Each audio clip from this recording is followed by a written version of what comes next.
২০২৪-এর গণঅভ্যুত্থানে মানবতাবিরোধী অপরাধ ও গণহত্যার অভিযোগে ক্ষমতাচ্যুত প্রধানমন্ত্রী শেখ হাসিনার বিরুদ্ধে তদন্ত প্রতিবেদন চূড়ান্ত করেছে আন্তর্জাতিক অপরাধ ট্রাইব্যুনালের তদন্ত সংস্থা। আগামী মাসেই এই সংক্রান্ত পৃথক দুটি প্রতিবেদন ট্রাইব্যুনালের প্রসিকিউশন শাখায় দাখিল করার কথা রয়েছে।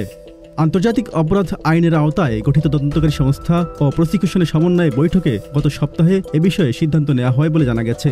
বুধবার প্রকাশিত একটি জাতীয় দৈনিক তদন্ত সংস্থা বরাত জানিয়েছে, গত ১৫ বছরে রাষ্ট্রের সর্বোচ্চ পদে থেকে নানা ধরনের অপরাধের প্রধান হিসেবে বিচারের প্রথম ধাপে শেখ হাসিনাকে অভিযুক্ত করা হচ্ছে। পাশাপাশি ২০২৪ সালের জুলাই আগস্টের মানবতাবিরোধী অপরাধ ও গণহত্যার সরাসরি নির্দেশদাতা হিসেবেও থাকছেন সাবেক এই প্রধানমন্ত্রী। মানবতাবিরোধী অপরাধ ও গণহত্যার পৃথক দুটি প্রতিবেদন শিগগিরই প্রসিকিউশন বিভাগে দাখিল করবে তদন্তকারী সংস্থা। এটি পরীক্ষা নিরীক্ষার পর একটি অভিযোগ গঠন করা হবে। ২০০৯ থেকে ২০২৪ সাল পর্যন্ত টানা ১৫ বছর সরকার প্রধান হিসেবে সবকিছুই তার একক নির্দেশে সংঘটিত করা হয়েছে। এখানে তাকে সুপিরিয়র কমান্ড হিসেবেও রাখা হচ্ছে বলে প্রতিবেদনে জানায় ওই দৈনিকটি। Z news, Dhaka.